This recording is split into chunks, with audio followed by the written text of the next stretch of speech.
Dan Orlovsky on the hot seat. Yeah. This is Frankie from Flatbush. This is FSPN. And you get the latest news with the hottest takes. You get some of that. But this is the Frankie Show. Thank you for joining. Please click the subscribe button down below. We really could use your help. Keeps us free from corporate influence and sponsorship bullshit, as you may know. Now, we do have a docket. Let's see the docket. Where is it? You got to turn on the docket, Frankie. Uh, what happened here? Got no docket. Oh, I see. All right, hang on. Something happened with the docket. There it is. All right. Orlovsky, Hart, Simpson. So why is Dan Orlovsky receiving so much hatred? Well, he came out with a hot take that Simpson is better than Mendoza and all of this. And a lot of people have actually put together something that I've been telling you guys about for a long time, which is about the agency connections. You got to know who's represented by whom to understand why things are happening. And so this has been great for me to see because a lot of people are saying, well, they're both CAA clients. And that's why this is happening. And I'm like, yeah, exactly. And then you figure out, Todd McShay's CAA. Oh, Adam Schefter CAA. Oh, Mike Greenberg CAA. CAA runs the world. And so if you now some people are saying, well, they have different agents at CAA, so it's not really, you can't really use that argument here. But I would tell you that if you think CAA doesn't go and meet in their conference rooms and figure out how to make their broadcasting clients, make their football playing clients look better and make a lot more money by getting drafted higher, which is the whole point of this, then you're crazy. So, yes, it is. I mean, if you don't know, that whole Me Too thing, that we had, which was ultimately a good thing, if people are behaving badly toward women or anyone else, then they should go to jail if the behavior's bad enough. But the whole Me Too movement was created by CAA in one of their conference rooms in order to make Alyssa Milano more money. She was going to spearhead the movement, get more Q points, Q score go up, and then be able to land better jobs in the future. That was the whole idea behind it. So these things that happen are not random. So yeah, that's what we got going on here. But so now, does that mean that Ty Simpson stinks and that Mendoza's the best? No, they're both good prospects. We've been over this many times. There's different questions about each one of them. Each player could be great, could be good, could stink. We don't know. There's questions, different kinds of questions for each one of them. But it is important to note that a lot more people are starting to put together the agency connections between players. And I'll give you another one. When some of these entities come out with their top 10 list, okay, top 10 college quarterbacks, like On Three, and some of these people, that's all bought and paid for the most part. I mean, you can't take a guy who has no real shot at being on the list and say, hey, put him on there. Like, it has to be reasonable. But and another thing to keep in mind in this regard, the greatest PR machine in the history of PR machines is behind Arch Manning. So you are going to hear Arch so much this year, you're going to go nuts because he has the Manning PR machine, including the agents and the collectives and corporate America and the University of fucking Texas has more money than God, all behind him. And they all want him to go number one because it's all in their best interest that he do so. So just keep that in mind. Some people have huge PR pushes behind them, and a lot of the media people are represented by the same companies that also represent the athletes. Mina Kimes. You ever wonder why Mina Kimes is on every single show that you can imagine? It's hard to avoid this woman. She's everywhere. Does she have any kind of particular expertise? Not really. She's more like a fan, but they treat her like an expert. You ever wonder why? Well, she's represented by CIA. They make sure she gets on the show. That's why. More money she makes, the more money they make. You get it? And if you try to keep her off the show, they say, "Hey, you're an anti-woman, you're a misogynist, and you're anti-Asian." I mean, she's a minority and a woman, so she gets all the you could be attacked on all fronts if you. She doesn't really bring anything to the show. What? I mean, we brought her on 20 times before. She doesn't say anything good. Excuse me? You will put her on that show, CAA will say. Or we will make your life miserable. Look what we did to all these other people over here.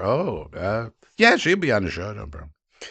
So that's what happens. That's just life in the world these days, and so you just need to be aware of it. And that's why we come to FSPN. I'm the only one who'll tell you these things. Old Frankie. So subscribe to the channel so we can stay free of the corporate influence that has affected everyone and everything. Except old Frankie with this docket here that is working manually. What do we got here? Rosenblather. Okay, Zach Rosenblather put out a column. These guys are having trouble putting out columns because there's not a lot going on with the Jets right now. They're all flying to Arizona for the winter meetings next week. Basically the owners' meetings, the big one in Arizona. And so, but Rosenblather put out a column talking about the backup quarterbacks and who the Jets might get. He's talking about Cooper Rush and Tyrod Taylor being, at this point, the most likely candidates. This column, as far as I can tell, is not really sourced. It's just his opinions. However, the thing to keep in mind with these guys is their opinions are heavily influenced by who they talk to. Remember, the whole point of a journalist's life is the connections they make with other people, with their sources. So it's like their job isn't really to write. It's not really to do videos. What their job really is to maintain relationships that they can then call on when they need something. But this seems to be more of his opinion than strictly sourced information, even though, again, his opinion is an informed opinion. And then exploring the trade market for somebody like Will Levis or Spencer Rattler. Now, I don't think Spencer Rattler is going to be available. The reason this is coming up more now is because they just signed Zach Wilson to a one-year deal, but I don't think that really affects their plans if you think about it. Tyler Shuck was injured a lot in college. They think they got their guy with Shuck, but he was injured a lot in college. That's why his draft stock is so low. And relatively low. And so but because they have the quarterback now, they think they're going to compete, especially the division they're in. Therefore, they need a good backup, and Rattler proved he's okay. He didn't win many games when he was playing, starting for them, but he did show improvement. And so, they need a backup quarterback, in other words. And I think they signed Zach Wilson to be quarterback 3, not to be their backup. That would be very risky of them to do, and I don't know why they would do that. I think they wanted Zach Wilson just to be just in case. We got a guy here with some starting experience. But they really don't want to play Zach Wilson on purpose. So I don't think Spencer Rattler is actually available. Now, the other trade candidates that I like are Will Levis. So that's mentioned in this column by the Rosenblather. And the reason they would want to get rid of him, they signed Mitchell Trubisky to be quarterback 2. What are they going to do with Levis? He's got 1 year left on his deal. They might as well trade him now. They don't have any cap problems, so that's not an issue. But they might as well trade him now in order to get some capital for this draft when they're just going to lose him for nothing at the end of the year anyway. So for that, that makes sense for me. And then the other one is J.J. McCarthy. I think the Vikings are totally over J.J. McCarthy. They're over that. They fired Kwesi, don't forget, who drafted him. Then they signed Kyler. Then they signed Carson Wentz. I think all of this is telling you bye-bye J.J. Now, for that one, they're probably going to try to get a bigger return. But at this point, I'm not sure what kind of return you can get for McCarthy. But at this point, he does have some sort of value since he does have 2 years left on his deal. And you could say he's young, has potential. Therefore, we should be able to get something for him. But what that is, I don't know, and probably won't become crystal clear until we get closer to the draft. But those are and that one makes sense for the cap purposes. You could save about $5 million on the cap, I believe it is. if I'm not mistaken, and they have a lot of cap problems. They have other moves that they can make to help them with their cap problems. But if you're over him anyway, and you think that Kyler's the long-term answer, which according to some of the quotes they have in the media, they do, then it makes sense for them to move him. But most likely it'll just be Tyrod. And then we'll have to see if my two bums and a baby theory works out, although I don't think Gino's a bum, actually. And we did get news today that the Jets are whining and dining Ty Simpson, private workout, private dinner, all these things. So they obviously are interested in him. It's just a matter of where in the draft they might think about Mr. Ty Simpson. All right, but that's it as far as Rosenblatt. There's column. What else we got? Oh, late breaking NFL news. We got to check out the news. Probably the biggest news event of the day was a contractual one. Cleveland Browns moved some money around in Myles Garrett's contract, and Jason from OTC Over the Cap said the only reason to do that is to make him more tradable. Other people have come out and said they're not trading him. Adam Schefter, Mary Kay, respectable people have said the Browns have said, no, we're not. That's not what's happening here. We're just, it's just procedural. We just wanted to move the money. There's no real reason, just procedural, you see. Procedural? What? No. Jason is the one who, Jason, the guy from Over the Cap, all he does is look at contracts and monitor contracts, and when teams move money here and there, I mean, this is what he does. This is what his life is. So if anybody's going to know why a team's moving money around, it's Jason, right? And he says the only reason to really do this is to make him more tradable. So that's very interesting. Now, the obvious place for him to go would be the Dallas Cowboys, and maybe they trade George Pickens for him, for example. The Browns, desperately need a wide receiver. They need wide receiver and offensive line in the worst way. That's what they need.